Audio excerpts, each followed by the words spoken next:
dialogue. We gon' tell the truth, we ain't scared like a lot of y'all. Matters who they are, do we bow? No. Not at all. Dropping bombs on this wicked world, so it gotta fall underground. Underground dialogue. We gon' tell the truth, we ain't scared like a lot of y'all. Matters who they are, do we bow? No. Not at all. Dropping bombs on this wicked world, so it gotta fall. From the industry to the Oval Office, we expose the darkest motives of them all and disclose what the protocol is. Thinking and moving logical, stopping every maneuver possible, and apologizing for truth is not optional. We gon' help you with what you go through, reshape and mold you, and sweep over them weak lies they told you. If you living with no clue, we gon' deprogram the old you, and you get to keep your soul too.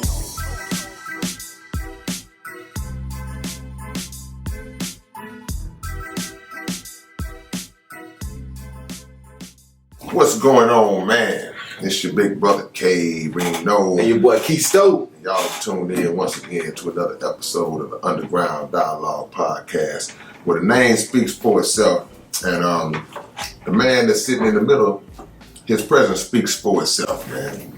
This brother right here, I ain't gotta tell y'all, but I'm gonna say it anyway. Lyricist, pioneer of the Southern rap culture, entrepreneur, legend, college professor. The list goes on and on. Businessman, one of the greatest rappers to ever do it, man. You know, man, the Trill OG, the one and only, Mr. Bun B. How you doing? I'm blessed, man. I think I'm gonna have to go and change my Instagram bio. Yeah, man. Put a whole lot of titles on the table for you, boy. Well, you probably done forgot a lot of the things that you've done. You got a bunch of notches on your belt, fam. You know, yeah. How you been, brother? I'm blessed, man. I really can't complain, man. I'm here looking at 2024. This is actually year 33 for me. You know. Like really actually moving as a professional artist through this industry, through this culture.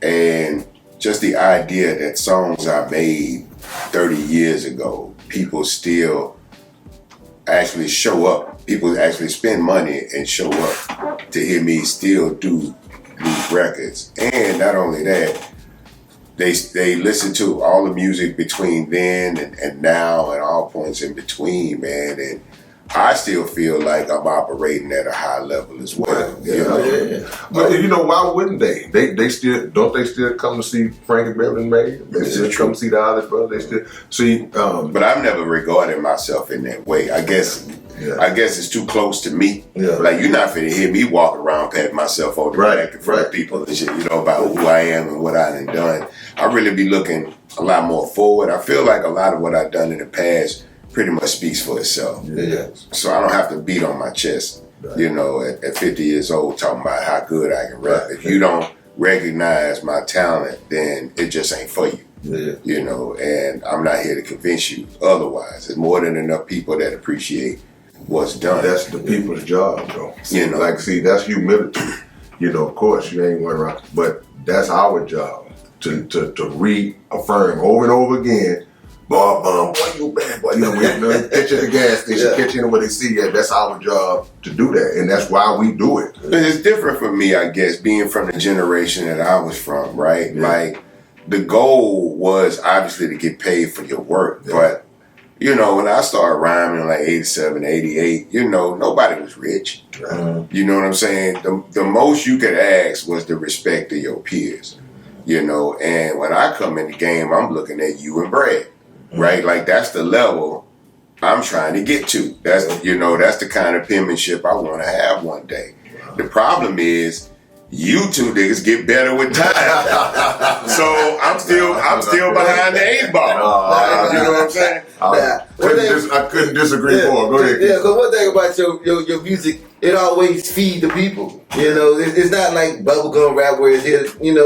It's just like, my name's K and I'm here to say. You really said something really into the music that gives people throughout their life. Like 3 in the morning, we used that through our whole high school.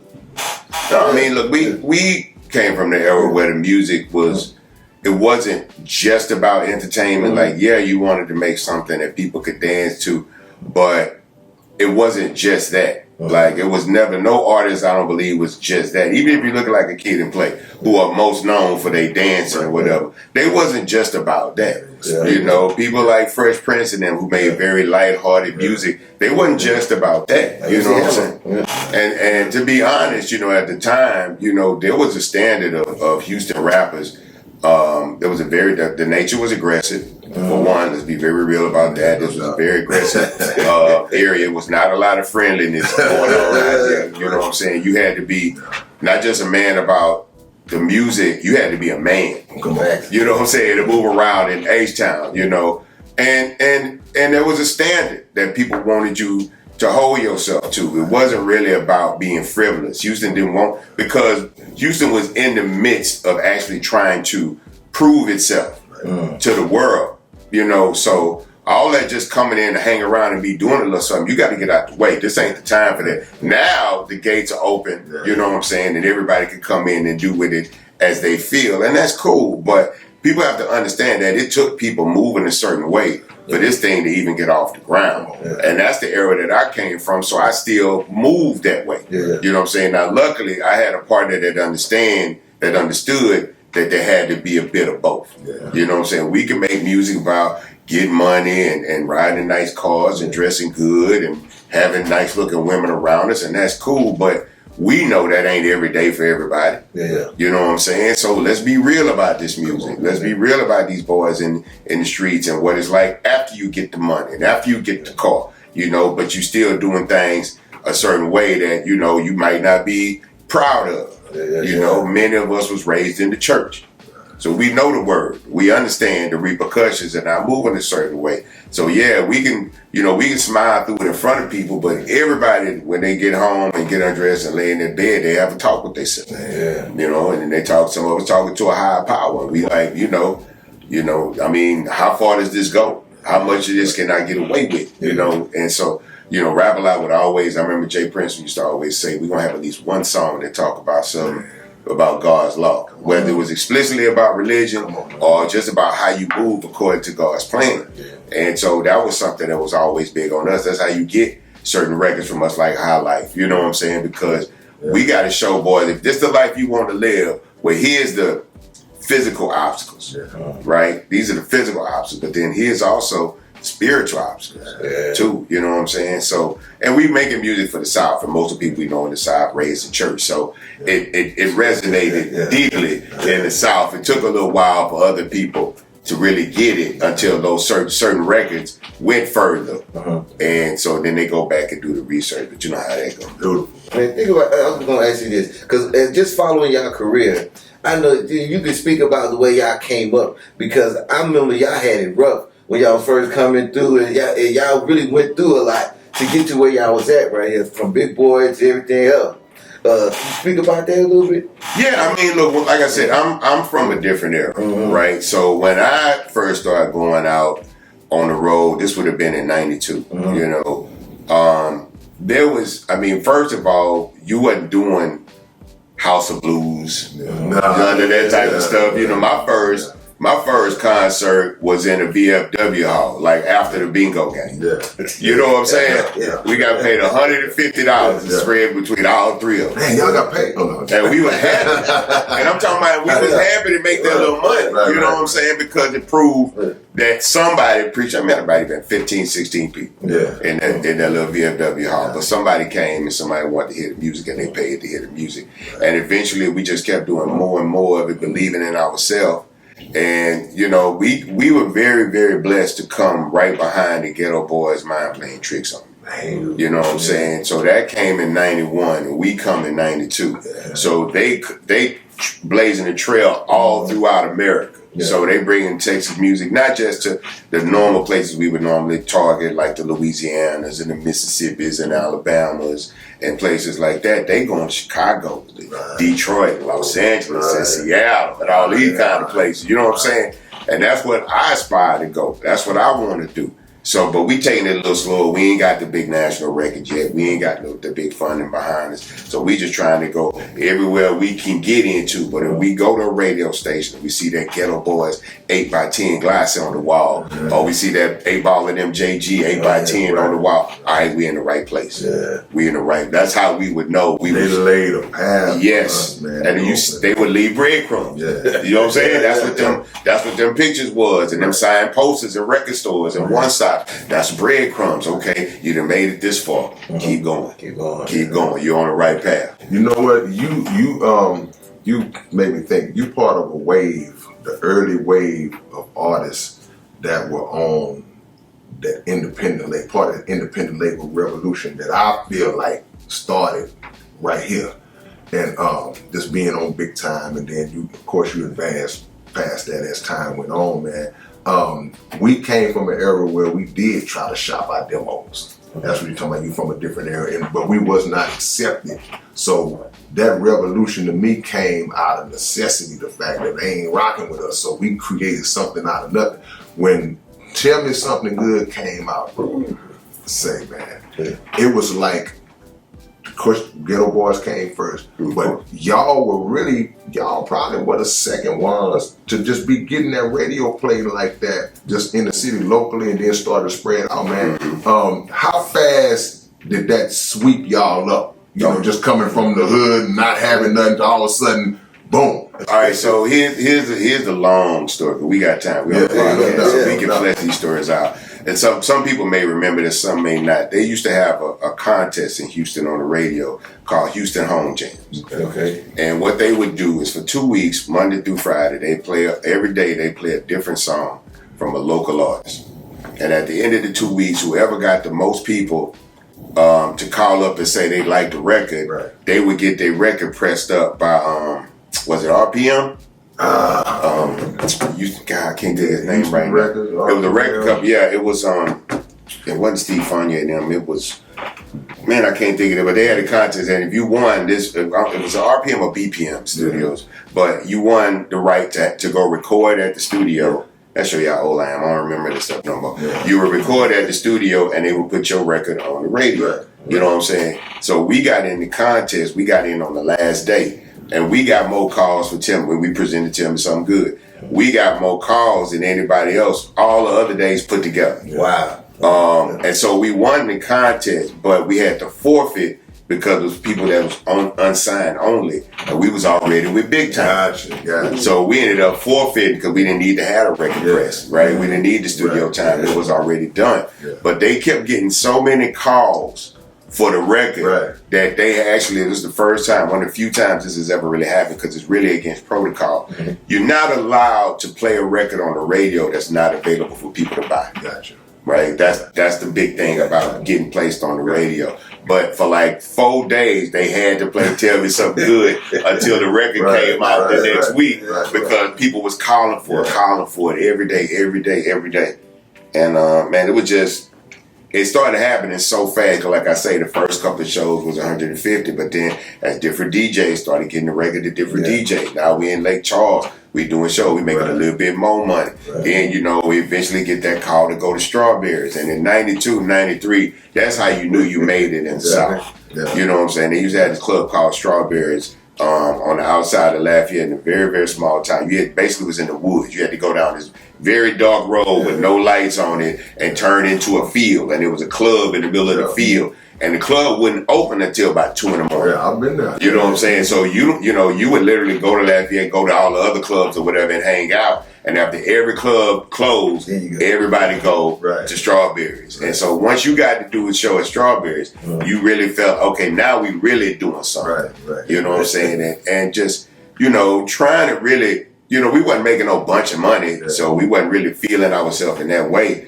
But, you know, for us, it was just about being seen and heard in those spaces where other people, that we looked up to was being respected at. So and when we go to another city, to another club, and again, you go to Strawberries, you see that picture in the back room, you see the black and white, nigga, it's our time. Open the door for it, But it also, man, it taught us that we needed to learn a lot about the business. Because we really just came in assuming that the people that brought us in was going to take care of it, but they didn't know nothing either. A lot of money started coming in very quick. And money corrupts, power corrupts, man. That's really all I can say. So luckily we learned enough about the game to where when we had to separate ourselves, we were educated enough to figure out exactly how to make money, outside of the system. But once we signed that major record deal, then that became a whole other thing to navigate. We're gonna get into all that. I was thinking about something that I talk about all the time, because throughout history we've seen in hip hop a bunch of great duos that have come through the game. And, all the way you can start at Run and DMC. You can go all the way to Big Boy and Andre. And I always put you and Pimp in that same frame in terms of two artists being in a group together that demonstrate that beautiful contrast. Two different types. I always talk, because it's like, I don't think, and I say this all the time, that two cats that sound just alike in a group, that's just not sustainable to me.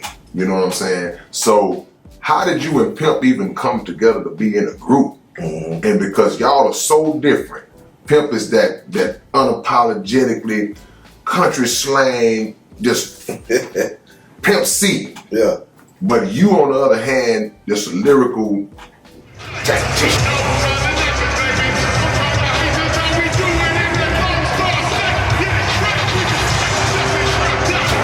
Just a lyricist extraordinaire. How did that even come together? Because it seemed like y'all would be solo. We were definitely polar opposites, right? And because of that, we didn't initially even like each other's people. He thought he had an idea of who I was. I thought I had an idea of who he was.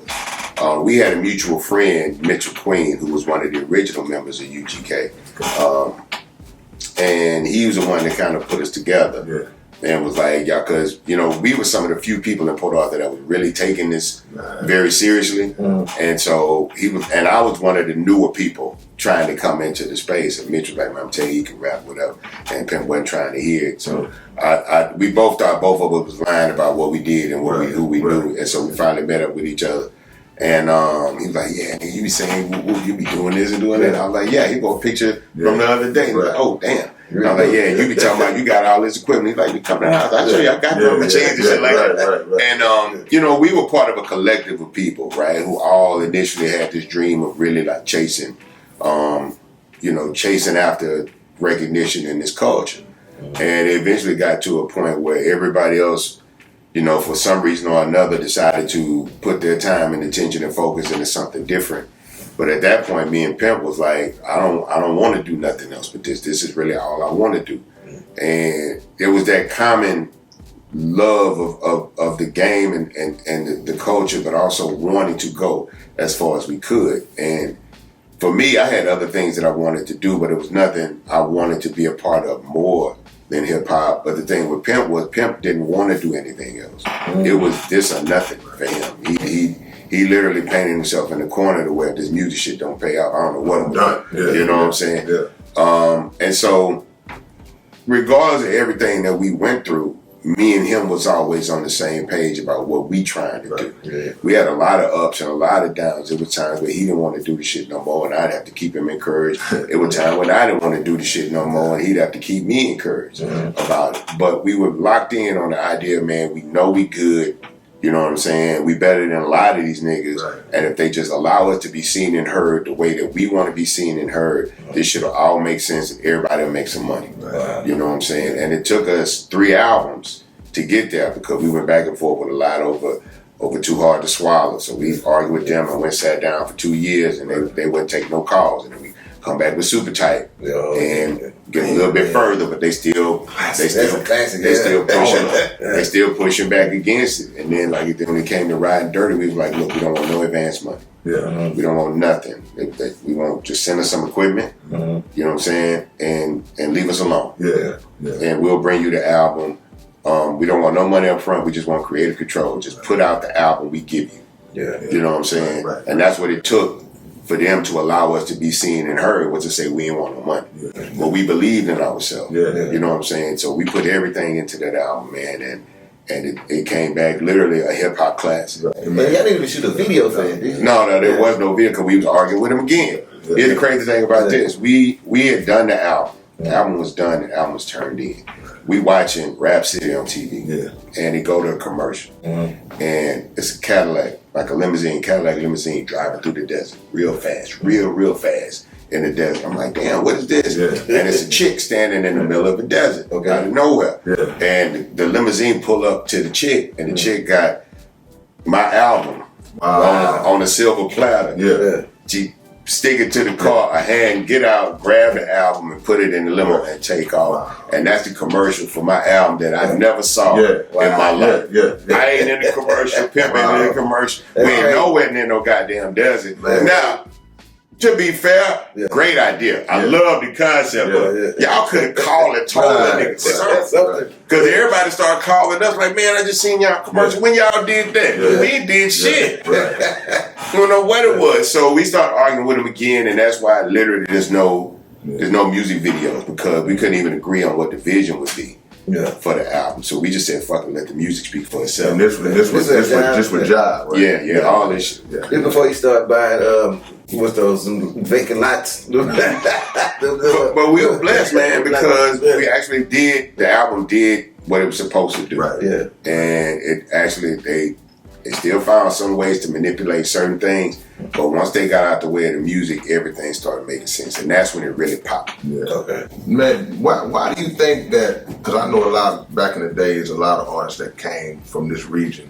they ended up signing with majors, but I always felt like the majors signed a lot of our artists, but they still didn't trust. It was one of the worst mistakes we made. But why sign us if y'all don't even trust the process or trust the talent to maximize it? Because it don't allow their employees to put their hands on it. Okay. That's the problem. If they sign you and your A&R can't do their job, and your promotions people can't, they A&R can't do a job, because you already know who you getting beats from and who you gonna put on there. Right. When they promotions people can't do their job, because you already talk to people at one stops and record stores and wholesalers, right? When their radio department can't do their job, because you done already been to 102, 97.9, K104 in Dallas. You done already built those relationships with people. So really, the record company really don't have nothing to do.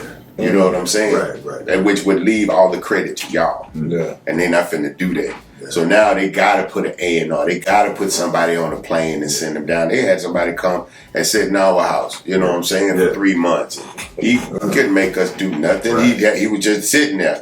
Right? It was he didn't understand the culture enough to recommend a producer, to recommend a feature. Right? He didn't have a real frame of reference for what we were doing. So I think that's a big part of it. And then too, the people that work in these record companies are from there. I just got into it with somebody on another podcast about them trying to tell me that it was harder for a New York artist to get a deal than for a Southern artist to get a deal. You know what I'm saying? Like, man, I don't even know who these people are. Y'all, some of these people grew up in y'all neighborhood and went to school with y'all. I say, and when a New York, if a New York person gets a demo, one of them from New York and one of them from the South, it don't matter if the Southern artist has more momentum, has more eyes on them, is moving more units independently. None of that really matters, because they don't know how to speak to it. They don't know how to contribute to it. They can't really get their hands on it, and then at the end of the day, they can't take no credit for it. So it don't really help their resume. You know what I'm saying? So it's better for them, even if they from Queens and they got to sign somebody from Harlem. At least I know a couple of niggas from Harlem. I know how Harlem niggas get down. Wham. I know how to navigate. Well, they're from 145th. Okay, so they probably moved with these niggas and that. You get a better understanding of somebody that live, you know, in New York. It would be 2 towns over, right? Necessarily. We may not look at it later, but that's how it would be. You from Brooklyn, Queens is maybe 2 towns over. You know what I'm saying? Then from somebody that's 9 states away from you, they don't understand the lingo, they don't understand none of that stuff. So they at a loss, So for us, if we didn't figure out how to build these relationships, it wasn't gonna happen. Yeah. They wouldn't know who to call. They didn't know what sound waves was. Right. You know what I'm saying? They didn't know what none of these things were down here. So we had to make those relationships for ourselves. But that ended up working into our benefit later, right? Like, for example, I remember Tony Draper. When they first started, like I knew Tony, for years. And, he used to work at a record store, manage a record store on the Southwest side. And so Tony was watching everything we was doing. Right. Tony realized that we signed our deal too fast. We didn't give ourselves enough time to grow, enough time for the music to spread on its own. I was working in King's Flea Market. Big Russ, rest in peace to Big Russ. Listen, man, he was a good dude. Owe him everything. Yeah. Big Russ had the record store in King's Flea Market. So that was the phone number at the record store, was the phone number for the record company. Right. So 1 week, man, that probably like maybe 2-3 weeks after the EP came out and everything was selling, Warlock Records was the first one to call. You know what I'm saying? Yeah, we want to sign you. Right. And then I can't remember the name, but it was a label with Mix-a-Lot in them in the East Coast. I'm sorry, up on the West Coast. I'm talking I can't remember either. And then all these different little independents. What was the record? EP and Demon was on that label called. All these different little independents all the way up, right? All the way up to the big dogs. And then that was like on Friday, and then Saturday nobody called. Like no record company called. Right. And then Sunday, no record company called. Okay. And we start thinking, man, we might have fucked up. Yeah. We might have tried to overplay this. Yeah. Ain't nobody calling now. The word must have got out. Right. So we was like, fuck it, man. Whoever call next, we just gonna try to sign. And then Monday morning, Jive Records was the first one to call. And they were closed on the weekend. That's what I didn't understand. Them niggas was closed on the weekend, man. It wasn't even open, OG. I should have called you, man. I should have called you. Because it wasn't even open on the weekend, man. But everything kind of happens. Barry. We learned a lot. Barry Weiss called us and got us on the line. And it made it seem real good, And of course, as a youngster, you get that 40-page contract. And they got them yellow tabs on page 14, page 27, page 39. And that's the one where the money is allocated. Right. Sign here, this is going to be your video budget. Oh, yeah. Sign right here, this is your marketing budget. Okay. Sign right here, this is your advance. You know what I'm saying? I only saw 3 pages of a 44-page contract. Right. I was bound to get fucked. Right. Without a doubt. You know what I'm saying? These are the things that, but when you're young in the game, and this is crazy, that's why these kind of podcasts are so important. Because in the business world, in their mind, it's a sucker born every minute. Yeah. The reality is that somebody right now is falling in love as we speak with hip hop.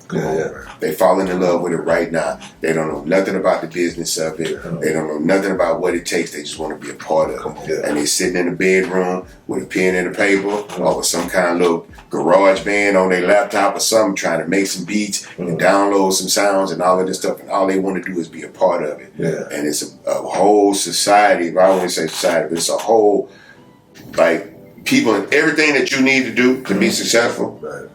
Everything that you need to do to be successful is somebody sitting there waiting to scam you out of it because they know you blind and you don't know and you just want to be a part of it. Trying to get records on the radio, people tell you they're a radio promoter. They get your record on the radio, give me $30,000. They'll get your record in the mix show. And they gonna cut it off before the hook plays. Something you could have did for yourself. You know what I'm saying? Right. But and you're not gonna be nowhere. You're just gonna have less money. I turn down features with certain artists, not because I don't believe in the talent. I don't think the money you're trying to spend with me is what you should be doing with your money right now. Because if I take this from you for this feature, you ain't got no money left to do what you need to do with the feature. You know what I'm saying?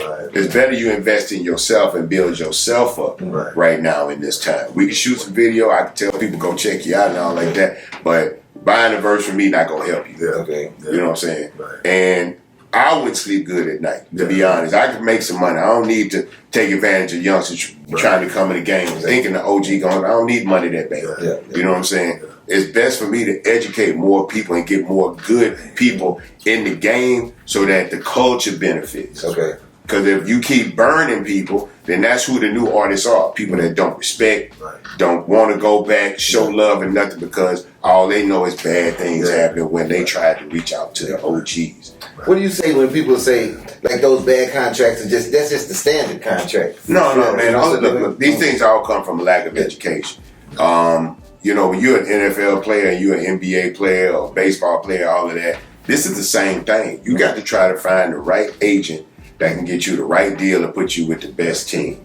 You know what I'm saying? So, you know, if you have somebody that's willing to educate themselves and inform themselves and deeply engross themselves in the industry, then yeah, you can have a LeBron and you can take a Rich Paul who's smart enough, right? That's the first thing. I can't just want you to play that position. You got to be smart enough to play that position. You got to be understanding enough to know I need to read this book. I need to read this magazine. I need to try to watch these podcasts. You know what I'm saying? You somebody that's willing to be like this. All I'm finna do is figure out how this works so we can get you the most. Right? It's not just about giving somebody a job and giving somebody some money. You know what I'm saying? Because all you're gonna do is end up resenting each other later. Because neither one of you knew enough to do what y'all needed to do together. No question about it. You know what I'm saying? So I really want more young people to understand business and contracts before, because the music is the easy part. You know, going with the talent. Yeah, the music is the easy part. That's but understanding the business side of it, understanding how to take full advantage of the opportunities in front of you, right? And the only way to really do that is to do it by yourself first. Do it independently first. Get out there, trial and error. Learn the game, learn the steps, and make your mistakes when it's only $500 involved, $1,000 involved. Don't make those mistakes when it's hundreds of thousands of dollars involved. $1 million mistake. Once you look, here's the thing: financial education, you don't get that with money. You don't get financial education when you get money. You get money when you get financial education. That's how that works. That's the message, right? And the money man told me that. This ain't wisdom. The money man told me that. It's wisdom. You know what I'm saying? So you're wise enough to take it and pass it on. I thought I was doing something, man. I really thought I was doing it out here. And the man was like, well, you know, you are making, you know, good advances out here like that. But, you know, if you would have understood this earlier, you could have been here by now. So my thing is, I'm not trying to keep it for me. I want to put something in somebody's hands that will appreciate it. Right? That you put this person in power, this person will employ the right kind of people. He will help give people jobs. He'll take some of the homies off the street. You know? And when they blow up, they're going to come back and let people know you put them on. That's how you're supposed to do it. So I turn down more features than I do. Because everybody, if you're going to come in the game, and I know you're not moving right, I'm not going to say whether or not you belong, but you're not going to come in on my name and my reputation. That's the thing. You know what I'm saying? Some things is meant for people whether I'm involved or not. You know what I'm saying? But I got a reputation of how I move around the world, and the people I associate with represent my reputation. So every nigga I give a verse, I in effect give him a cosign. And I can't be cosigning everybody because I don't know what a lot of these niggas gonna do with that cosign when they get in the game. Well, Bun was with it when he wait a minute. I just went to the studio, dropped CC, and I left. What did you see in Jeezy when you gave him that cosign? Now here's the funny thing. Jeezy came around twice. Jeezy was initially in a group of demos that I was given when I first became. So Face became the president of Def Jam South. Face hired me as an A&R for Def Jam South. And so there were artists that he had already signed, and then there were artists they were looking at. So they gave me a bunch of demos, and Jeezy was actually one of those demos. But this was before, you know, he was who he is now. Like, this was the very first image of him, and it just didn't. I was just like, well, this ain't ready. And he'll tell you himself that back then he was not ready. You know what I'm saying? But then maybe a year and a half, 2 years later, he came back to me through a good friend of mine, my partner D Money from Decatur. D Money like, hey, I got this young nigga I'm working with. You know, I think he can do something. You know what I'm saying? So that's when we did the song We Getting Money. And at the time, he was associated with Big Meech, and so they brought me into that situation. We all was making, and they was really trying to do music. So, you know, I'm really trying to show them the way to kind of transition from one thing to another, you know. And Jeezy got it, Meech got it, but they just didn't have enough time. Meech didn't have enough time to make it work. By that time, the people was already on it. You know what I'm saying? But man, his intentions was genuine. Like, you know, there's not. I had, you know, at the thing I said we got to give it up to the money man, right? At the panel, the 50 years of Houston hip hop panel, I talked about that. Meech was the guy. Meech was like, all the rappers I know, their record deal is if they lucky, they get 15 points. and record company get 85 points. The record company already got a bunch of money, and they taking more money. He say, I don't need money, so I'm gonna take 15%. 15% ought to recoup all the money I spend.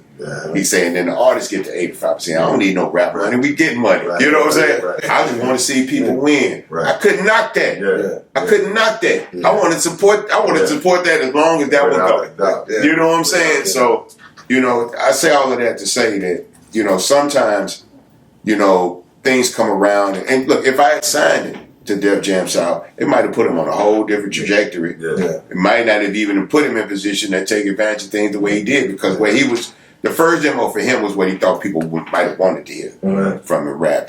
When he actually, that's when he was a little bit more high pitch, trying to fit. You know, all of us try to, you know, a lot of us, I ain't gonna say all of us, but a lot of us try to come in thinking that we have to sound a certain way, present ourselves a certain way, rap a certain style to a certain type of music for people to be into us, because we in little old Houston, Texas, thinking that New York is the whole world. And if New York don't like it, the world ain't gonna like it. You know, and it took the Ghetto Boys, you know, to really show that you can be as Southern as possible, right? As Southern as you can possibly be, and if you make good music, people gonna appreciate it. Exactly. You know what I'm saying? So eventually,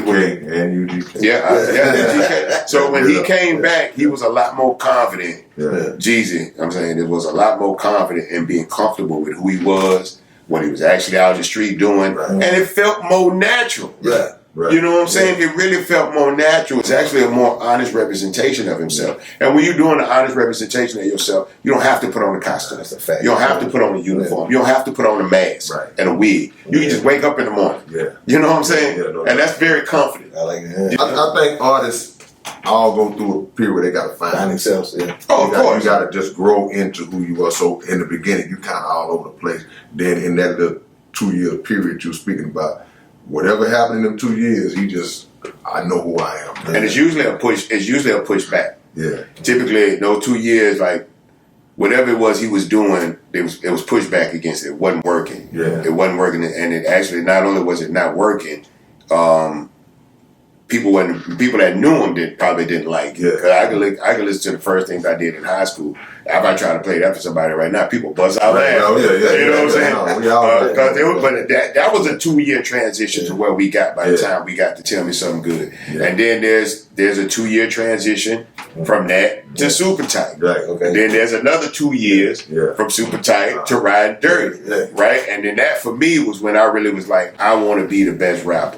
Not the best Southern rapper, not the best Texas rapper. Come on, I want to be the best rapper. Come on, man. You know what I'm saying? And I tell people, I have to tell this. I don't even like when people say that, man. You Texas now, man. No, I don't want to be the best here with everybody. Bro. And I tell people all the time, I say at some point, you got to humanize your hero.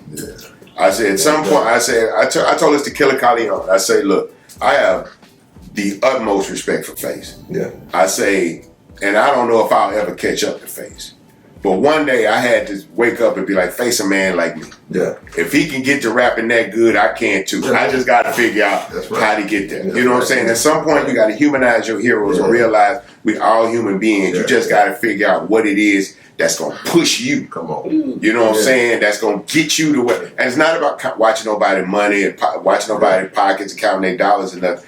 It's about what you think, how much of themselves you think they giving to this. You know what I'm saying? I could be doing more. I should be doing more. I could be giving more of myself. I should be digging deeper inside of myself. You know what I'm saying? To get to something that basically puts everybody on an extremely human level. You know what I'm saying? It ain't really about. People think that it's about people following you or wanting to be like you. It's about people wanting to deal with life like you. That to me is what separates me from a lot of other artists. It's not about how much money I made or how famous I got. It's about that when tough things happen, I reacted tough. Come on, man. You know what I'm saying? And I fought the hard fight, and I knew it wasn't easy, and I wasn't sure if I was going to win, but I did what I could. I gave it the best I could, and it all ended up working out. That's the example I want to set. Not that I made this money and I drive this car and I got these chains, because everybody ain't going to get that. Come on. Everybody ain't going to get that. But there's a lot of people that get that ain't happy, that ain't fulfilled. Right. You know, I know a lot of people in a big house, man, and the house is empty. They ain't got no woman in there cooking them no meals unless they call the chef. They ain't got no kids running around saying, "Daddy, come play with me." None of that. Man, all that money and stuff, man, it's really unfulfilling. And it's worse than that is if you do want that and you pick the wrong people based on the rooms you in. You know what I'm saying? A lot of dudes pick women because they see other dudes with these women. Come on. You know what I'm saying? They want to know what the other dude had to do to get them and all of that, man. And look, these women will never be your woman. Right. You know what I'm saying? These women will never be your women because that's not what they want. Right. You trying to give these women something that they're not really asking you for. Yeah. They're here for a good time, not a long time. Right. Come on, man. Man, what is dropping jewels in here? Come on, man. Every good dude get to a certain point where he realize I should have fucking been with Keisha. Yeah. I should have just been with Keisha. High school. You know what I'm saying? Look, that's white man. You know what I'm saying? That's just be real. He married Keisha. I should have just been with Keisha might not have been as fine as every woman. She might not have been the prettiest woman in the world, but she wanted the best for me. Yeah. You know, and at the end of the day, when you deal with a job like this and this culture like this, and how you got to maneuver, you need somebody in your house that you can trust. Yeah. Thanks. Not somebody that look good. If I make enough money, we gonna all look good. Yeah. You know what I'm saying? We make enough money. If you want to get rid of that belly, we'll get rid of that belly. You know, if you want to re-get your top done, we'll get it. Whatever we got to do to get to where we need. And then we got those options. Right? You may not even want that. Right. You know what I'm saying? You may not even want that. But you want to have options in life. Yeah. You know what I'm saying? Somebody asked me one day, like, how much money you trying to make out here? Like, what are you? I said, I want enough. Yeah. I want enough money. Yeah. So that if my family needs to do something, we got the option to do it. Right. I don't want to hit a finite number. You know what I'm saying? Because it may be a situation that takes more than that. Right. So I just want to have enough money to do what my family needs done. Yeah. That's it. Now, for everybody, that ain't millions of dollars. Yeah. That's a fact. You know, that ain't millions. I need to be able to take my family to Disney World twice a year. Yeah. Take my wife to a nice dinner or a nice little vacation for our anniversary or something like that. A lot of people don't ask a lot. Some people ask him more than they built for. Yeah. Some people ask him more their life than you really built to go out and get. So absolutely, keep it simple. And the thing when you said about humanizing your heroes, man, I think that's the only way for you to really achieve real greatness. Absolutely. And what came to my mind when you were saying that, I'm thinking about Kobe and Jordan. Yeah. Kobe idolized, looked up to Jordan like that, but when he got in that court with Mike, I'm trying to go at this dude to see where I'm at number one and where I need to be number two. And when I start closing that gap between myself and Jordan, okay, he gonna respect me, the world gonna respect me. Well, that boy coming. Mm-hmm. So yeah, you can't be great if you always looking at the greats and you just look, here's the thing, right? There is you can go and see, right, how many verses I've done, how many features I've done, how many albums I've recorded, right? And so there's a number. Yeah. You know what I'm saying? Right. There's a number. So there's something to achieve. Right? Mike had a number as far as MVPs. He had a number as far as championships, scoring title, defensive player of the year, offensive player of the year. There were numbers there. How much time Mike spent in the gym. There were numbers there. So that's what Kobe started. Right? We gotta go. Mike practiced 5 hours a day. I gotta practice 6. If Mike shoots 700 shots a day, I gotta shoot 9. You know what I'm saying? And let's see if that works. Right? And if that don't work, that just means that man is just better than me. But let's see if it's a work harder than me. Come on, man. Because if it's a work harder than me, we can get that. That's attainable. I can control that. That's attainable. Come on. You know what I'm saying? Like we talked about it earlier, some people are just naturally talented to do certain things. Right? That's cool. But even within that, there's restrictions. And there's things that you got to do beyond just having the talent to really make it all make sense. And that's the work you put in. So if Mike is this height and I'm this height, right? You know what I'm saying? And Mike got 24 hours in the day and I got 24 hours in the day. You know what I'm saying? Well, what does Mike do with his 24? And let me see if I can create a life that allows me to do more than that. You know what I'm saying? And you start there. Absolutely. You start there. And in order to achieve that and chase that, you got to change how you eat. You got to change how you sleep. You got to change how you live in terms of who you're around. Here's the crazy thing. When they call me and say, B, do you want to do the rodeo? I was just about to ask you that. I changed everything about my life. Come on, man. Yeah. I don't go to certain places. Right. I don't do certain things, right? Because I can't afford to not be there on that day. Right. So if this is where we trying to get to and this is what we trying to achieve, we gonna change up the whole program. Right. You know what I'm saying? Right. And I got enough focus for that. I got enough focus for that. That's it. Hey, man, so and so them, man, they got a big Super Bowl party coming on. Man, I can't be in the party, man. At 2:00 in the morning, no sir. No, too much happening I can't control. Right. That's wisdom. You know what I'm saying? Now after we get the work done, we can go party all you want to. Once we get that bag, we can go do whatever it is you want to do, and we can do it in a room that we control. Right. There you go. You know what I'm saying? You can't keep chasing everybody's lifestyle. Now you can go and stick your head and see if it's some of that. I show like that. I like that. I like that ice statue with that fruit. I like that. I like how that bar set up. Don't like all these hoes in there. So way more women in here than men. For most people, that's a good thing. That just seems like somebody. When you go on a party and there's more women than it is men, there are men bringing women to your party to talk to you. Say that again. Just so you know. I'm not saying there's not some good women in there, but they're gonna be few and far between. You got to know where you can't find a wife in a room full of hoes. So you got you once you realize what you want out of life, man, you got to reprioritize everything. When did this wise run come? From fucking up. From fucking up and being blessed enough to get a second chance to do a lot of this shit. Right. I'm not smarter than nobody else. It's not that I have all this innate wisdom. I've done a lot of shit wrong in my life, and God gave me second chances to try again. And that's how I know I'm blessed. Right. You know what I'm saying? I did shit that everybody else did, that this friend is in jail for, that this friend is in prison for, and this friend is in the graveyard for. I made a bunch of bad decisions. You know what I'm saying? But God was like, not you, not yet.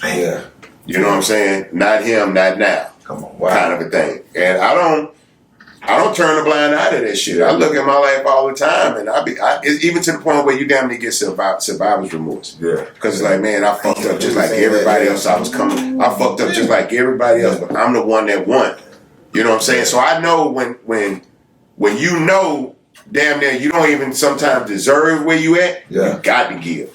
You got to sow. Now I got to sow. You know. Now I got to sow. Because somebody somewhere did something.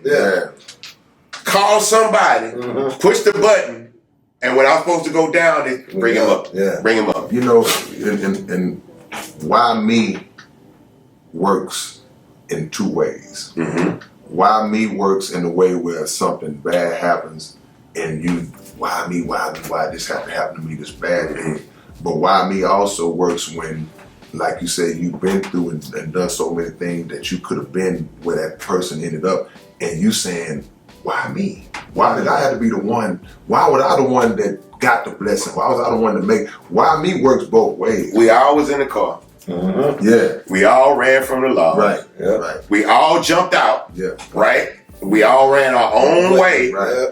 He got caught. I did. Why me? You know what I'm saying? We all chose to go that way. So I mean, when you just really have to thank God. You know what I'm saying? But at the same time, you remember that you made it. Everybody else ain't make it. You know what I'm saying? That's why you give back. That was profound. Let me ask you this: where did the rodeo and livestock show relationship just come about? It was very random. So I've been, and not to get too deep into it, because I'm sure I had good friends named Jason Kane, and Jason Kane is one of the people that booked for the rodeo. And Jason really wanted the rodeo to become more diverse, right? Because the attendance for the rodeo is extremely diverse. You get every color, every religion, every culture that exists in Houston in some form or fashion shows up at that rodeo. We put on the hats, we eat the food, we enjoy the shows. But there had been a culture of there being a lot of things from the rodeo that didn't reflect who came to the rodeo. So they got to a point where they were like, if we don't make a conscious decision so that the people on stage reflect the people in the crowd, we're gonna keep losing people. And so, Black Heritage Day comes in. was it Mexican Appreciation Night or Latino Appreciation Night, you know, all those things come in and they see people becoming more embracing. And not only do Black people come on Black Heritage Day, we come on other nights too. You know what I'm saying? Latinas come on other nights too. Now they start seeing Asian people come a lot. Let's do K-pop. We see younger people coming. Let's do EDM, right? They're starting to reflect these things. So when they bring it to, you know, and I'm there, I'm watching him, you know, do these different things. And every now and then he'd be like, hey, we're thinking about this person. What do you think? I don't know if that's right for the rodeo. I don't think, you know, not to knock them, they're great artists, but when they get on that stage, you won't be able to control certain things. And that's a big thing for them. You know what I'm saying? If they pick the wrong person, nobody else gets to do it again. You know what I'm saying? So the big thing for them was Cardi B. They wanted to do Cardi B. But they knew Cardi B's music was very flagrant. And that's the one thing you cannot do with the rodeo, you can't really curse. Like that's a big thing. Because that's part of that whole cowboy, howdy ma'am, howdy sir, being very polite and that kind of stuff. They just don't want nobody. And look, if you get away with a damn or a shit here and there, it might not be such a big deal. But when they book a rapper, they don't want somebody grabbing their dick. What the fuck is up, Houston? They don't want that. Right, and that's few and far between. Right, when you look at the entire culture, the people that's few and far between. But they don't have an understanding of the culture. And you know, but when Cardi B came, Cardi B did big numbers. Still the highest attended hip hop concert in Texas history. Wow. Really? Yes, absolutely. And it opened the door. So they went and did it anyway, though. So she cleaned it up, or how did it go? Like, yeah, for the most part, they cleaned it up, and then they bleeped out a lot because they knew the song, so they anticipated certain things. So you know what? You know what I'm saying? I think that was before WAP. This was this was Bodak Yellow. This was big. I like it like that. Yeah, this was at the heart of it. You know what I'm saying? They was really right on time with it. And because that went off good, they had the potential to do other stuff. And then I was approached, you know, with the idea of, if you do a night, what would you do? You know, and I was like, well, I wouldn't do me for an hour. First of all, where did you get that? Because most artists would say, oh, me, I make it all about me. You stood out when you opened the doors and said, come on. No, because look, do I have an hour's worth of music to perform? Yes, I do. Very easy. Do I have an hour worth of hits? That's respective. Right? That depends on the people in the room. Right. If I got a bunch of Bun B fans in the room, I could do an hour worth of Bun B music. The rodeo is not a room full of Bun. Even on Bun B night, it is not a room full of singular Bun B fans. I know you know. You know what I'm saying? There are people that come to a lot of shows and trying to find a way to enjoy a lot of shows. I want to go to Nickelback. I know a couple of records. I don't know all the Nickelback records, so that's gonna be funny. You know, my nieces want to go to Jonas Brothers. I might know one or two of them. You know what I'm saying? But if they entertaining and they create the right atmosphere, I'll enjoy the experience. So that's what we thought. So I was like, you know, if you give me a night, man, I'm gonna call this dude and that dude. I'm gonna call all the big people. No. I'm thinking big. I'm like, well, I'm gonna call Lil Wayne. I'm gonna call this dude and that dude. And my wife would say, we ain't got to do all that. My wife said, we ain't got to do all that. Just call people here. She said, I'm sure Houston will want to see Houston people. Ding, ding. You know what I'm saying? And so we picked the starting five, right? We picked Ro and Flip and Slim and Paul, you know. And so we picked that starting five people, and we got a really good response from it. And then we was like, ain't no women on here. We need a girl. So we got Lele. Lele was more famous than all of them. Lele is still more famous than all of them. That TV, that Nickelodeon, that's different, bro. So we knew young people would want to go. Young people go, the parents got to go. There you go. So then we started thinking, now who's going to be in this room? Well, I'm 50. Most people going to be between 40 and 50. All right, let's go back. Let's do something different. Let's go get H-Town. You know what I'm saying? Let's go. That's like the beginning of, you know what I'm saying? Let's get that. Because my age group is coming. Right? So then we just started going and getting these guys and all of, and I didn't need a bunch of people with a bunch of hit records. I need you do that one song. Go do that one song. And so we envisioned H-Town, the show being like a mixtape. You know what I'm saying? To try, and for long we looked up, we had like 14 people. On this show, you know, and I was like, I think we got it. You know what it gave me the vibes of? Like the best car show we ever had in Houston was that one where they had the H-Town one, the Los Magnificos. It reminded me of that. It They gave were me the same turning people vibe. away. Yeah, it gave me the same vibes where Houston got so much talent in Houston. How much time did y'all have? Like, Now a couple of months. no, I mean, but that. Oh, for the night. So at the rodeo you get an hour. Yeah. That's Y'all it. get out in the hour. We get an hour. Well, it didn't even get a whole hour because they had the video before it. Yeah, so you get Yeah. but the clock don't start. Well, no, technically the clock does start running with the video, so you do have to put that in there. To the point where I don't know if I'm even do a long video this time. I think I might do something a little bit short because I want to get straight to it. Yeah. Like this year, I got to get straight to it. Like, can you let something out the bag? Do you know anybody that's performing so far? You can Oh, I know everybody that's performing. I don't know. I can tell you. When does this come out? Probably next week. No tell, no I'm just hold the water. If this you give it, we don't want you to, feel the thing. Well, here's the thing. If we control the day this come out, I can tell you on here. That's on you. When do you want it to come out? I need it to come out next Saturday. Let's do it. Okay. It's done. It's done. All right. So next Friday, because they'll know by now. Okay. So we got 2 short D40. Okay. Both cups. That's heavy. But I got a couple of different artists, but I feel like to who we talking to. Yeah. Right? 2 short D40. Right. Yeah, they heavy hitters too. You know what I'm saying? But they also part of the generation. Right. Yeah. Come on. And they both underground artists. Come on. Yeah. Right? They both worked it from the street Come up. on. Yeah. Sick with it records. You know what I'm saying? And label mate. Come on. So yeah, man. But yeah, so I'm gonna touch a lot of different things. Yeah. You So know you what? see, we already announced Nelly. I didn't even know that. Y'all didn't know that? No. Yeah, we announced Nelly. So Nelly was the first one. Yeah. Okay. Nelly was the first person we announced. Yeah. So and then now we got E40 and Too Short. So I can go anywhere There you go. between Nelly and Too Right, Short and right, E40. right. I can go anywhere, Right, and I'm going anywhere. right, So right. I'm really excited because this one. Yeah. I'll be honest, this is the third show. Like somebody told me, this is the Trilogy's trilogy. Man. All right, I get that. But honestly, I don't know how much longer this goes. Yeah. You know, we did the first one. We just wanted to get through that. Yeah. We prayed that they would call us again. Yeah. And they did. Yeah. After we did the second one, I was like, well, there's no way they won't call us again. Yeah. You know, but, just to be fair,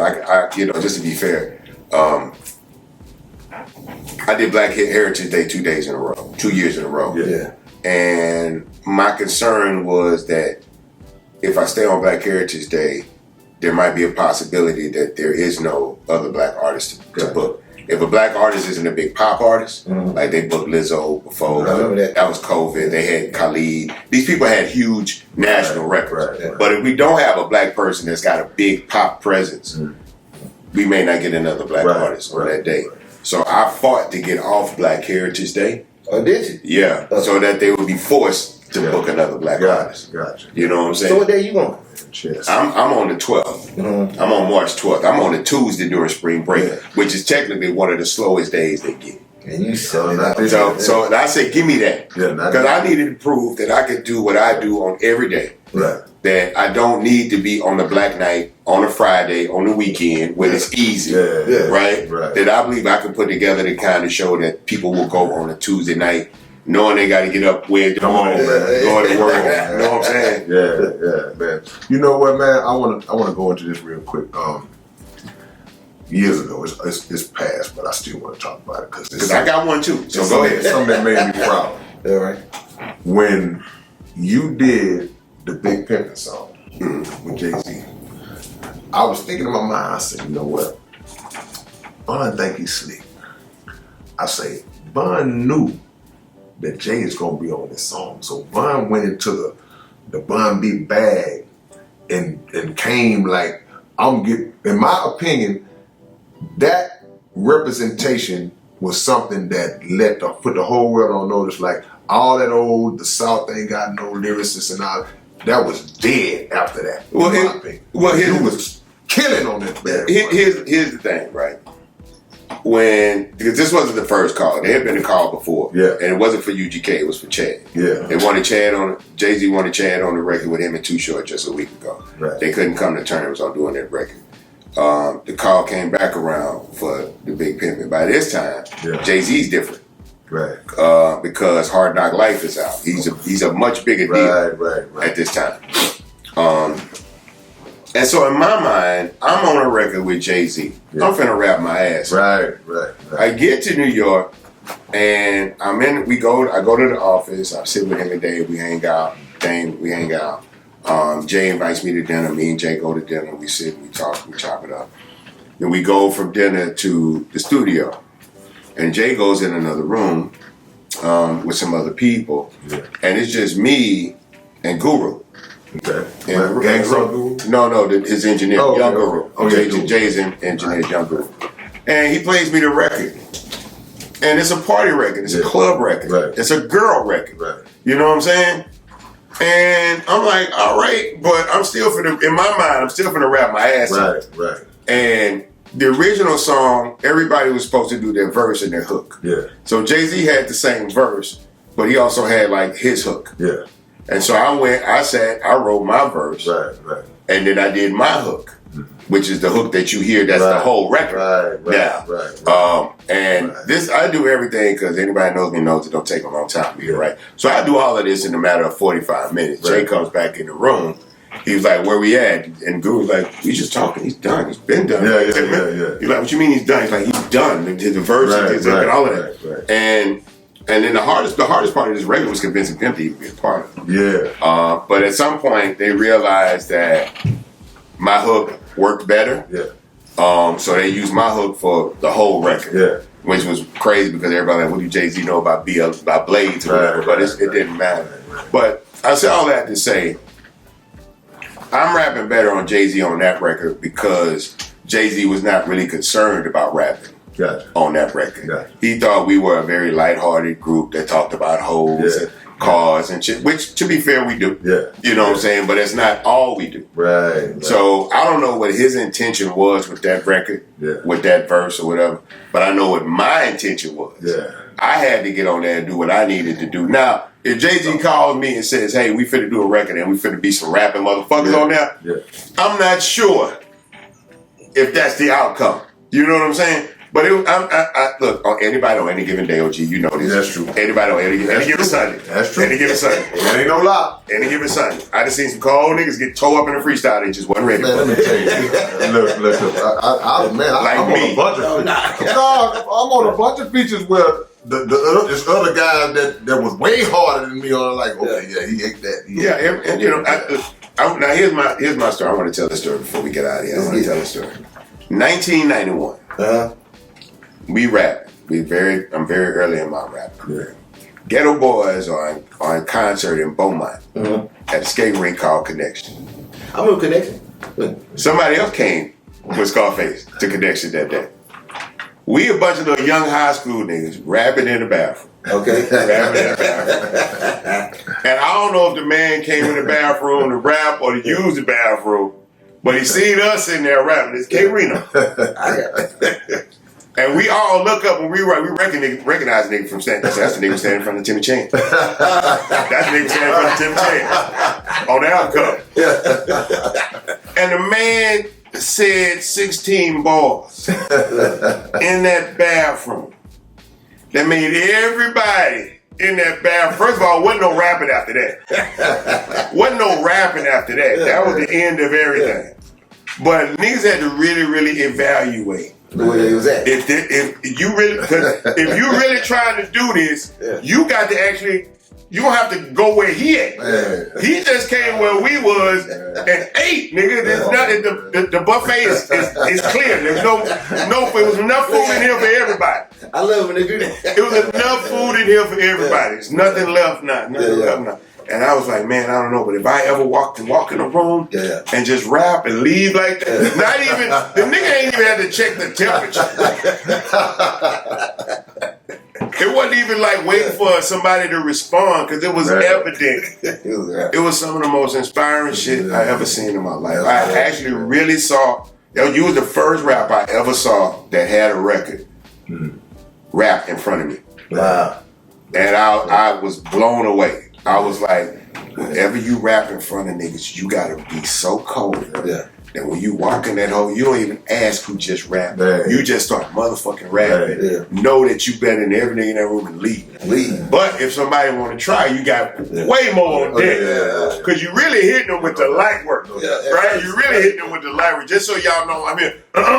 You know, just so you know I'm here. Now, if I need to stay here a minute, but it was evident nobody wanted no song. I always sing clips to K when you always, almost all the time, you go everywhere and say my favorite rapper is K Reno. And I always send him that. He should be. Yeah. If you're really about rapping, he should be. Yeah. Because nobody has really performed longer representing the essence of what this culture represents and better than K Reno has. And it's just that simple. We have no better representation of what hip hop is supposed to be from any city than with K Reno. We don't. And there's a lot of people that are highly regarded in this city. Yeah. But we all know, we all defer. We all defer. It's not even that, because we all been here long enough to know. Face been here long enough to know. Will been here long enough to know. Romeo Poet, R.P. Cola, we all been here long enough to know. No. That's why only one person rapped at the I'm gonna panel. sum mine up a little different. Go for it. Houston is G'd up from the start. Everybody hanging out Sunday in McGregor Park. Houston is third ward to the SWAT. 14 and a half mixtape by Darryl Scott. Houston is keeping bread in your pocket. Riding with the home team, Astros, Oilers, and Rockets. Home run soldiers. So it ain't no folding. Legendary 34s, Akeem, Earl, and Nolan. Jumping out at the club sharp as an arrow. Rhinestone Wrangler, Chocolate Town, and Carol's. Coke cans to get in Astro World, no ticket. And you ain't from H-Town if you don't know Wicked Cricket. I'm paying homage because it's only right for me to do. French's chicken on Scott, we do it for TSU. From the past to the present, shouting out to the great. Still love Five Slammer Jammer, repping U of H. Who remember Club Boomerang? Now I'm reminiscing. Killing shows with the whole South Park coalition. Jay Prince had the vision, so he started believing. Ghetto boys made the whole world respect our region. Most city to fifth ward, yeah, I know you loving this. Street military, please, can I have another hit? Got our own style, ain't no place like it in the world. And the whole planet got screwed up by Robert Earl. Crazy weather, but still better than any place we know. Shout out to my Mexican family, my Latinos. We the trendsetters, we stay ahead of the game. Hiram Clark got way too many legends to name. Most of the year, H-Town be hotter than the oven. Remember the school shop back when it was on cut? Great takes in the screwed up click wrecking them beats. Kids Jam was the first radio station for the streets. You could pick any record label, it's all H-Town. Rap a lot, Swisher House, Big Time and Jam Down. Dope House, Sucker Free, the homies in Rec Shop. Perion's, Wild House, Straight Profit and Shortstop. Hey, Houston is Greens Point, the Acres home. Playing high school football games inside the dome. Slabs with trunks rattling, folks chasing the paper. Club Gucci's all the way to Jamaica, Jamaica. Going to different parks, hooping, Timmy Chan after. Back in the days, loading up and riding to the Capitol. Still laughing and ranking even on our down days. Buying your favorite rapper's new album from Sound Waves. Catching the metro to travel throughout the town. We couldn't afford the Galleria, we just went to walk around. When the bus stopped rolling at dark, we used to walk. Let's take it to the north, Studewood and Dewston Park. Mr. A's, the Sean's, Cornbreads came later. Every rapper trying to be seen on Street Flavor. Every hood apartment complex I showed up in. Houston taught me the game when I didn't know nothing. That's what Houston is to me.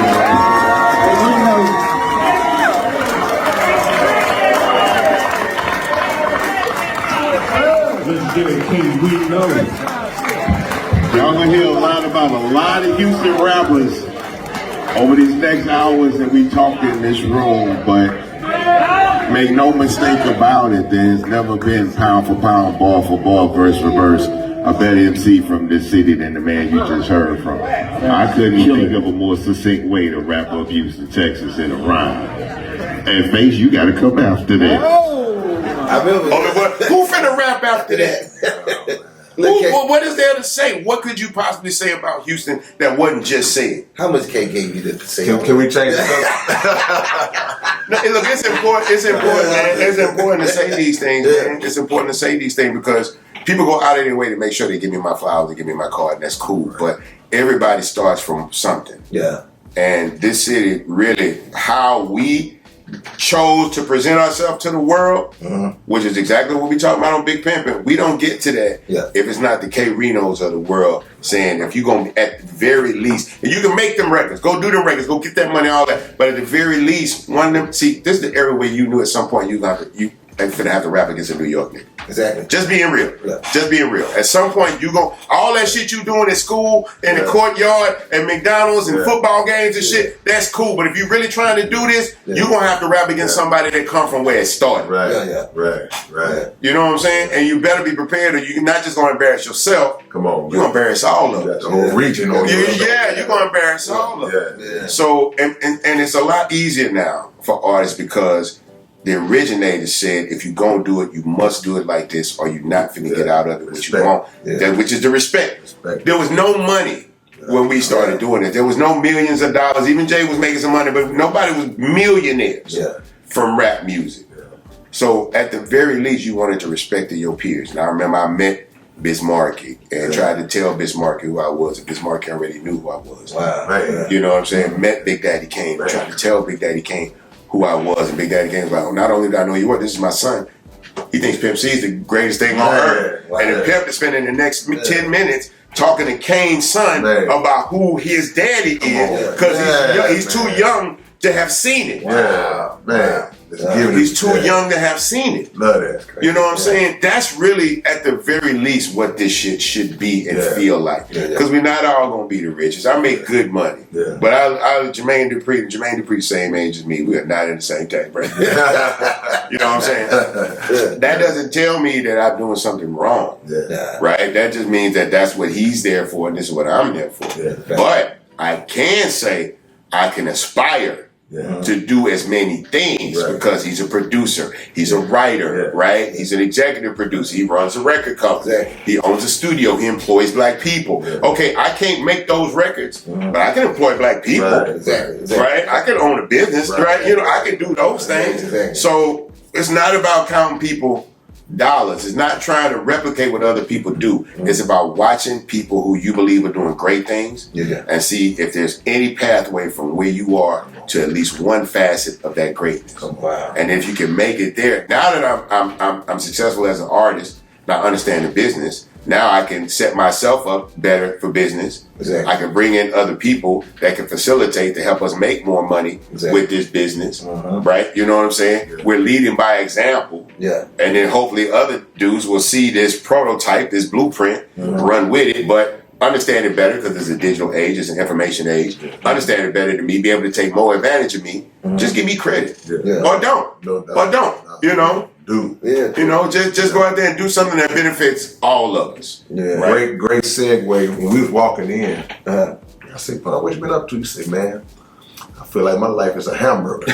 Name Bun. It would be different, right? Man, real quick, tell us how the Trill Burger phenomenon kicked off, man. This is that's beautiful. This is God's work, right? Like this was not me in the backyard cooking up a hamburger at family reunions during football games. And somebody like, man, that's a good burger. You ought to try some. But none of that, man. I can't cook. I can, but this ain't my burger. This burger was brought to me by a friend of mine, Andy Wynn, who was already in the business, and another friend of mine, Nick Skirfield, who I knew. So Nick knew both Andy and me. Andy told Nick, I got this burger I'm trying to do, but he's Andy's from California. He's like, but I need to do it in Texas because it's already, Smashburger's already jumping in California. It's already jumping in Nevada and it's about to start jumping in Oklahoma. If I don't catch it in Texas, the whole trend gonna go and I'll miss it.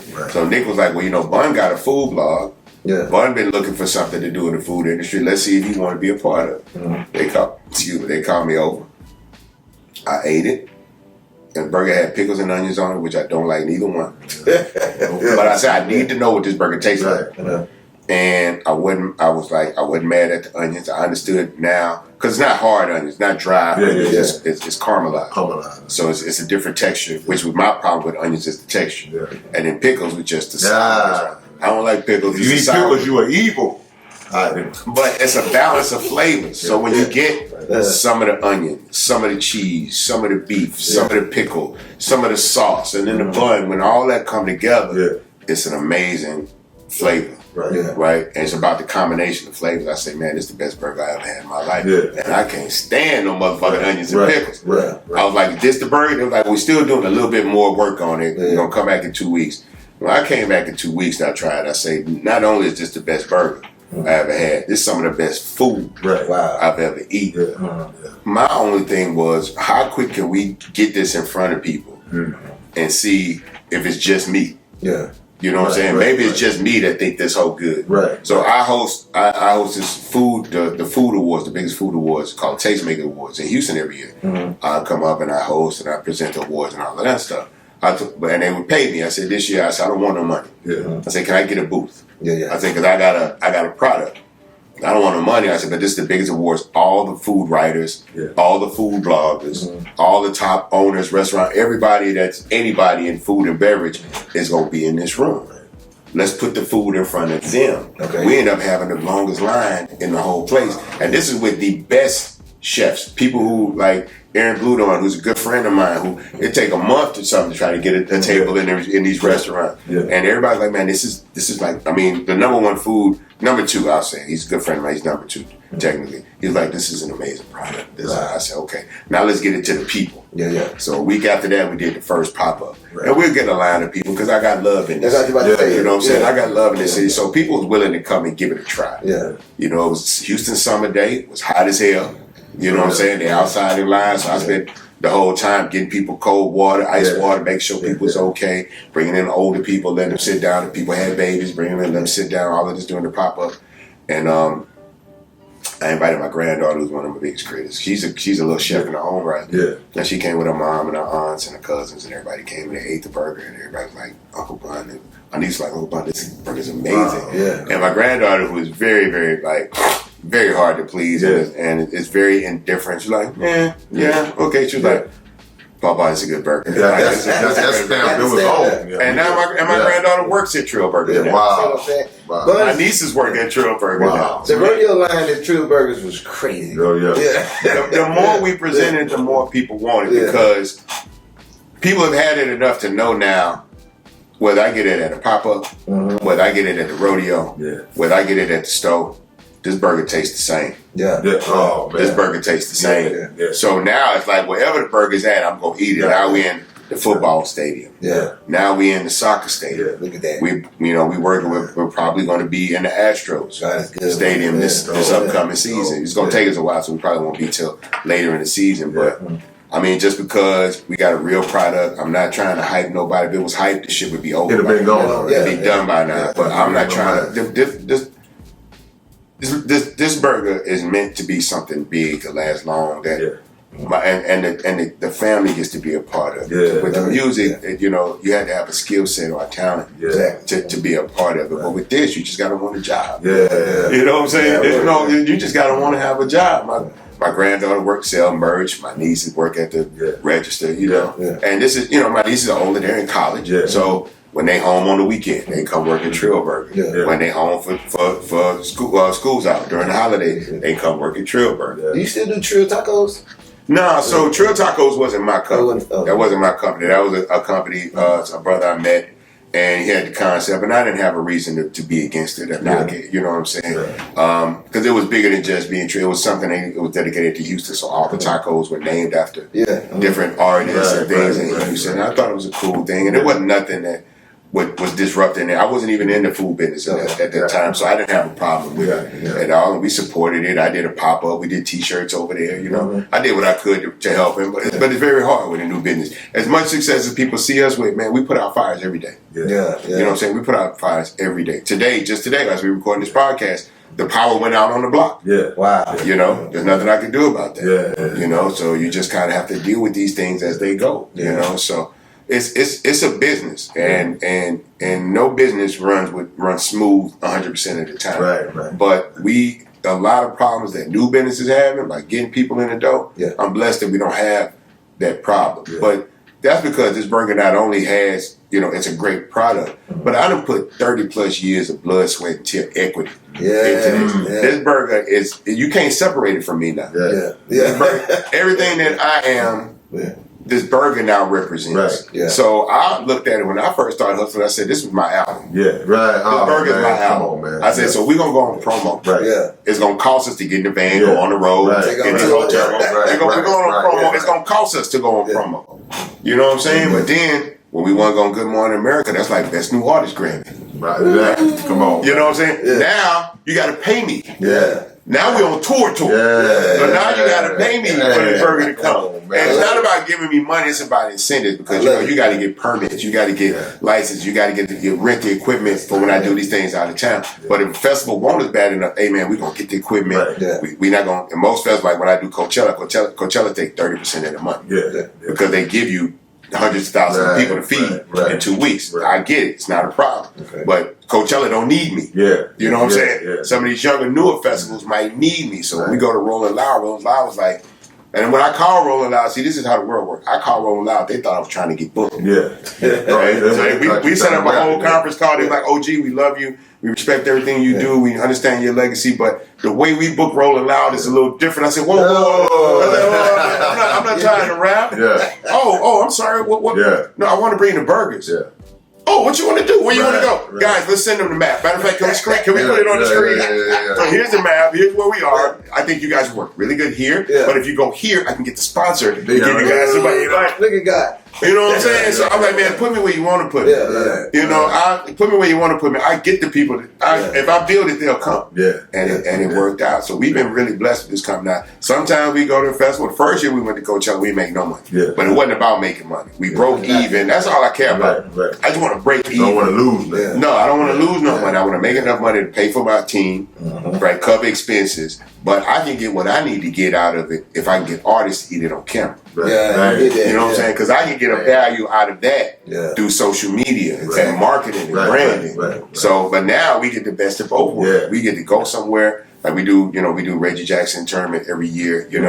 It's very easy for us to do, very easy for us to facilitate, and then we got Roger Clemens eating a Trill Burger. I don't know nobody know Roger Clemens like that Right, to get him to come to the stove. Yeah. So we bring the burger out to the world because everybody can't make it to Houston right now. Right. Yeah. So I try to consistently bring the burger to the world. Now, I done brought it to the music world. Yeah. So now we're trying to bring it to the athletic world. Yeah. Okay. Sports fans. Okay. Because sports fans are extremely loyal. Right. So if you love the Texans, you're going to come to Texans game. Now they associate the Texans game with the Trill Burgers. I was about to say, yeah. Same thing with the rodeo. They come to the rodeo. They love the rodeo. Yeah. Now they know Trill Burgers going to be at the rodeo. Yeah. So Yeah. they associate it. Everybody to me, y'all going to have them at the rodeo, right? I see people on the Right. street. Y'all going to have the burgers at the rodeo. Okay, cool. Because I can't make it. I go over there. The line too long. Yeah. But we're going to the rodeo. We're going to go a couple of nights. So I'm Yeah. like, yeah, you'll be fine. I think now too, Trill Burger is one of the stops that people make Yeah. that do come Yeah, back. he's- I've seen all kinds of. I've seen Mike Tyson and all these different people that actually come to the Because physical people location. really want to know if it's real. Yeah. First of all, we're a cultural cue point, right? Like if you want to do a one-stop shop for all things Houston culture, Yeah. either come to Trill Burgers Come on. or the Screw Shop. Come on. That's it. Come on, man. You know what I'm saying? Come on, It's man. us and the Screw Shop. Yeah. You know what I'm saying? That's where you're at. And the good thing is you can do both in the same day. Yeah. It's not a problem. Yeah. You know what I'm saying?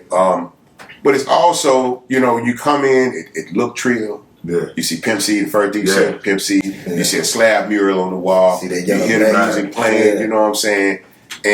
But the food is good too. The Yeah. food is good too. And we understand we're an experience-based brand. So while we still a smaller company, when I'm in town, I go by. Yeah. I'll probably go by. I couldn't go on the way because I had some stuff to do at the house this morning.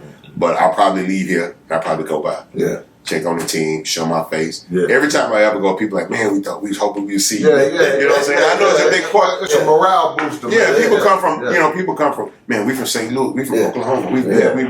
we came man, all the way that's here to see great. that. I had to come see my sister this week and I said, I gotta get this burger. Yeah. And we was hoping we would see Man, you. You know what I'm saying? That gotta be beautiful. And they stand in line all They around gotta down be the street, man. Oh, Yeah.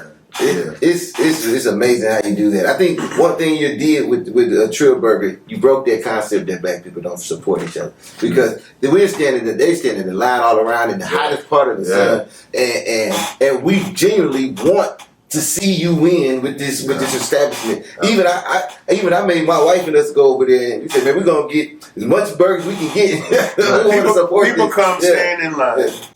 Right? In Houston, it's either hot or cold, take your pick. Hot, cold, or rainy, take your pick. Right. Might get all three in one Yeah, day in this bitch. Yeah. But whatever the elements is, they gonna suffer the elements. They come in, they spend their money on the food. Some people buy merchandise. Yeah.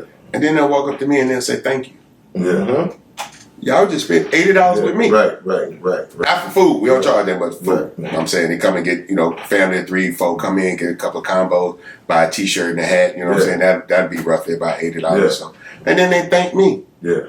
You just spent money with me. Yeah. Yeah. You know what I'm saying? But it's like, And then, like, even with my staff, we accept tips for the staff. Right. People tip the staff like they tipping me. Like, you know, like it's when they leave money, it's like, man, we just want to show you love, OG. You know, man, I'm all about customer service. I thank everybody. I take every picture. If somebody's birthday and I'm there, I typically will give somebody a hat or a shirt for their birthday. We love the kids. You know what I'm saying? That's why we try not to play cursing music in there. That's why we don't sell beer or liquor. You know, we could if we wanted to, but it's a family environment. I don't want nobody sitting in there drinking beers and whatever, acting a certain way. I want families to feel comfortable bringing their children, you know what I'm saying? They want to add ice cream, but man, I just don't want to sticky ice cream all over. But I really want to be able to give kids a free ice cream cone. I know a couple of places that do that. I think that's an amazing thing to do. So I'm just gonna have somebody on ice cream duty that just, every time a kid get a cone, keep your eyes on that table because you have to wipe that up, and we'll have to get that flow too because that ice cream gonna get sticky. I don't want that sticking on people's tennis shoes, squeaking in my stomach. But we think about the little things, man. We think about the little things, and when we do that, man, the big things all come together. And I'm a blessed man. You know, this city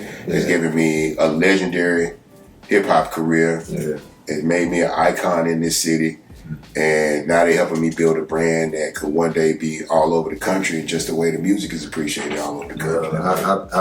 I think you're an icon beyond Houston, internationally, because your intelligence, your articulation, your understanding of the culture has transcended just this area, just this region. I always call you, the ambassador, you know, because you represent us on an international scale in a way that I don't think no one else would be able to. In terms of when you go to these different regions, I watch you educate these different people who interview you, whether they be from New York, whether they be from California, and you give them a clear understanding on what we are about down here. And I always see the light come on in their head when they talk. They're like, okay, because he articulates this in a way that makes them get it. For those who may have had misconceptions about Houston, they're like, no. And Bun check you and correct you in other states. He don't do that. And he don't play around like that. Like, no, it's important because I understand that we seen a certain way down here. Right? It's not for me to go around and say that's not who we are. Right. That is who we are. Right. The problem is, the conception is that that's all that we are. Come on. I am everything that you see Pimp C. I'm everything that he is. And he is everything that I am. So just because we prefer slow doesn't mean we are slow and that we can't move fast. Come on, man. You know what I'm saying? So that's my thing. Just because we talk slow, we talk like this because we want to, not because we have to. This is how we choose to communicate. You know what I'm saying? This is how we choose to share our culture. This is how we choose to present ourselves. But don't be mistaken. This is not just who I am. If I want to talk some shit, you want talk shit to somebody from the South. Niggas gonna get fast. Bitch, nigga, what you want to do? All right, nigga. You know what I'm saying? It's finna get fast quick. The conversation's gonna get fast quick. Bitch, nigga, what you want to do? What to do, nigga? You catch a squat, bitch. You know, it's gonna get fast quick, bro. Fuck with my people. Yeah, I'm on the slab. I'm driving 20. You know, fuck with my people. I'm finna hit the gas. I'm finna pull up. You know, this is how we choose to live because our lifestyle doesn't necessitate the need to do all that. Y'all live in New York where you got to move fast, aggressively just to get to the next corner. Just driving down the goddamn street. You know, now when y'all get home in a relaxed environment, y'all probably slow things down. Drink a glass of wine. You know, play some relaxing music. That's how you unwind. Our whole day is unwinding, my nigga. Don't get mad at me. I don't move fast in the South because I can't. Because I typically don't have to. Exactly. Comfortable. You know, I got time. I'm not. It don't take me an hour to drive three miles through Manhattan. You know what I'm saying? It's more ramped up. Yeah. You know, so we're afforded the opportunity to move slower by choice. You do the conditions, but don't try it. Come on, don't try it. I saw it. Don't try it. Cause we will. I'll be pumping at the computer. We about that action. We about that action. Yeah. Man, thank y'all, man, really for inviting me on. Without a doubt, man. We appreciate your time. I told my wife, I say this get to be a different conversation. Yeah. I say because a lot of what we gonna talk about is. Like, we don't have to have a conversation for young people to understand what we're doing. Yeah. This is really more education, for Right, education right, purposes no doubt, than anything else. Yeah, no doubt. So I don't have to talk about what I'm working on, or who do I like right now. We can do all of that, by the way. I love Boldy James. He's amazing. But now, like, this is just about really coming on here, talking about doing this thing that we really, really love. Because there's so many different reasons to rap now. Yeah. But there was only one reason to rap when we came back. Come on, That was because you actually loved what you saw and you wanted to be a part of it. Now, I imagine for young people, what they see, they want to be a part of it too. Yeah. They see in a different aspect of it because this game has been conquered now. So we knew coming in that, the odds was against us, culturally, regionally. Right? Not just, but now for them, their problem is it's a numbers game. Yeah. See, when I first started rapping, and you can speak to this, and we'll make it very quick. It might have been, I tell people, when UGK came out, it might have been 10 people from Houston. Come on. Right? Actually making music for sale. Wow. You know what I'm saying? Now it's everybody. I go in Trill Burgers on any given day and walk in, and there's 10 rappers in there eating lunch. Grandma was rapping now. The way I say it now is that it ain't about who is rapping, it's about who ain't rapping. It's easier to find who ain't rapping now than it is to find who is, So it's just the way the world and the game has advanced where people do see opportunities to make so much money. It's like, I got to get in there. Whether I'm good at it, or and I'm not mad at it. I ain't mad at it. I ain't mad at anything because the thing is, people get mad when, and I want to end on this. I know a lot of people, not just specifically from my age group, but throughout the entirety of me being a part of this culture. Yeah. There have always been people that the practitioners of this art have looked at and wondered, how did this motherfucker make it? Right. I've been here long enough to realize there's a few people that got lucky. Yeah. There's a couple of people got lucky, and the lucky ones didn't really last long. But when the people that you look at, you be like, I don't understand how this person, they working their ass off. Yeah. You just don't see it. Yeah. Somebody in that team is working their ass off. Yeah. So if you want to go further than people that you think you have more talent than, you got to work harder than them too. It ain't just the talent. I know a lot of talented rappers that thought they was nice and just sitting on the sofa and wait for somebody to knock on their door and give them a bag of money. Ed McMahon is dead and gone. Rest in peace. They not bringing no clearinghouse, just clearinghouse checks to the house. They nobody's finna knock on your door and make you a millionaire in the start. It don't work like that. It don't work like that. You got to get out here and work for it and work harder than people that got less talent than you, that look better than you. Ladies, somebody that's cuter than you and finer than you. You got to work hard if you want this. Really, anything in life, you got to work hard if you want this. Because some people, you're going to look at some people and be like, man, they had it, they had this and that. If you really go deep, because I hear this all the time about Soulja Boy, and I remember when them niggas worked their ass off. Cardi B worked her ass off. Before them people made their money, man, them people did hole in the wall. Them people did open mics and shit like that. Performed in pool halls and strip clubs and comedy shows and wherever somebody would give them some time, man. And the people that work ethic catches up with you. It's a lot easier to teach you how to make a hit record than it is to teach you how to work hard. Come on, man. I can teach you how to make a record. I can put the right producer. I can get the right writer. All of that. All I need you to do is do the hard work that come with working that motherfucking record. Because making a hit record is just a start. Somebody somewhere, whether it's in the office, whether it's your manager, somebody got to be working their ass off to make that shit happen. You know what I'm saying? And the harder you work, the less you got to pay people to do work for you, and the less credit you got to give a motherfucker. So. And that's why podcasts like this are so important, man. Because you're getting it from the greats. K Reno and Bun B, y'all have sort of the same traits when it comes to just dealing with the fans, that humbleness, but that greatness at the end. Look, here's the thing. The transition, you can be underground, and you can stay underground and have a fruitful life and be satisfied. Because you keep control. And so at a certain point, you got to realize, do you want to have money or do you want to be famous? You know what I'm saying? And which one of those are you comfortable sleeping with at night? Because the richer you get, the poorer somebody else get. Man. You cannot become a billionaire without destroying families. Man. Families. Wow. You got to, I mean, you can't just, and when they say there's enough money out here for everybody, not for some people. Come on. Some people want it all. Man. Some people want it all, and they'll do whatever it takes to get what you got. So when you enter this space, know that wolves is there. God will not be in the room you walk in. You better be in. My pastor told me, God will probably, because of what you do, God will probably not be in the room you walk in, so you better bring him with your ass every day. Come on. But you gotta bring him with you. That ass, he didn't say ass out. But if you gotta bring him in the room with you every day, because it's a den of thieves. Wow. It's a lion's den. It's a pit of snakes, Yeah. vipers, whatever you want to call it.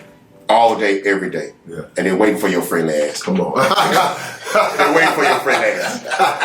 Hey man, that's what it is, man. I had one last question. Well, Go ahead. One last question. My wife waiting though. Okay, cool. When you back in the game, were you like real skinny? Like, cause where did the name Pee Wee come from?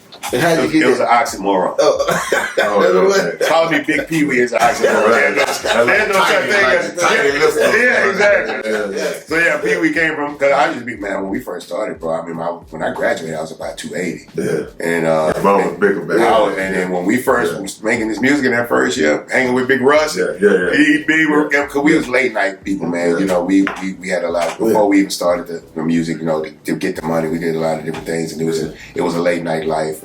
You know, we eating Waffle House and House of Pies and shit like that. Right. And then when you rapping, you late night, you rapping at 2 in the morning, you try to get something to eat at 2, 3 in the morning. Ain't nothing healthy, even if you wanted something healthy. So it's fast food. Now I looked up and I was like 340 pounds. Yeah. You know, I'm like, this shit ain't gonna work. Right. So I kind of got back to 280. I sat at 280 for probably about 15, 16 years. Yeah. Got down to about 240. Yeah. About 5 years ago. Yeah. Stayed there for a minute, thought I was doing good, but then I started seeing clothes niggas was wearing and I couldn't fit it. Yeah. I'm like, I've got money, I want to be clean. Right. But Gucci only goes so far. Right. So I got that. So right now I'm at like 225, man. Right. I think I'm at a good weight. Weight wise, I just want to, if I lose any more weight, I got to replace it with muscle. I'm just an old saggy nigga. Yeah. You know what I'm saying? But I'm blessed, man. I feel like I'm at the perfect health to be able to do all the running around people see me do. Because to make this thing work, I cannot do it at home. I can't sit at home. Hard work pays off. Yeah, and if I can do it at 50, you 20-something year old niggas ain't got no excuse. No excuse, man. Yeah. The great Bun B, man. We appreciate you, This is brother, great, for man. all you Yeah. do and for taking time out to come and sit with us, man. Much love. Continue to support this brother because he's a treasure, and our culture would not be what it is if this man had not been born. And you can take that to the bank, man. So we appreciate you a lot. Underground Dialogue Podcast. It's your big brother K. Reno. And your boy Keith Stowe. The name speaks for itself, man. Blessings, peace, and hair grease. You know, this nigga did all he could do to keep me in school. And while he was there, I was all right. It's when he graduated and left me, and then I was there by myself that I was on some fuck school shit. This nigga steady hitting my beeper and calling me like, "You went to school today?" And I'm like, "Hell no, nigga, I fuck school." He in Houston, I'm like, "Nigga, you ain't here now, fuck this shit." You know what I mean? But I said that to say this, that while I was gone, I did get my GED, and I did that. What's up, man? It's your big brother K. Reno, and check this out, man. The Underground Dialogue Podcast is offering advertising opportunities, man. You can promote your business, you can promote your video, your song, whatever it is that you have, man. Reach out to us if you're interested in promoting on the Underground Dialogue Podcast. All you gotta do is email us at undergrounddialoguepodcast@gmail.com. Get it. And man, look, we got some merch that's just gonna blow y'all mind. Just gonna blow y'all. When y'all see the merch, y'all gonna be wanting to just dive through the screen. We got some coming, baby, man. We building, man. We building. So watch that thing grow. Already.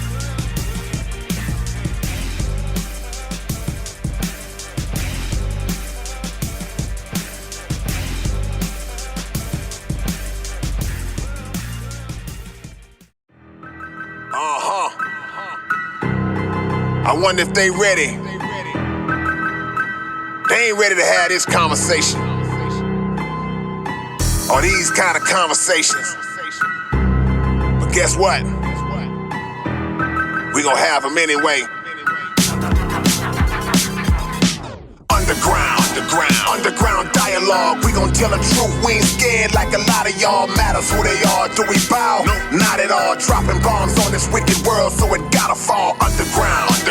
Underground dialogue. We gon' tell the truth. We ain't scared like a lot of y'all. Matters who they are. Do we bow? No, not at all. Dropping bombs on this wicked world, so it gotta fall. From the industry to the Oval Office, we expose the darkest motives of them all and disclose what the protocol is. Thinking and moving logical, stopping every maneuver possible, and apologizing for truth is not optional. We gon' help you with what you go through, reshape and mold you, and sweep over them weak lies they told you. If you living with no clue, we gon' deprogram the old you, and you get to keep your soul too.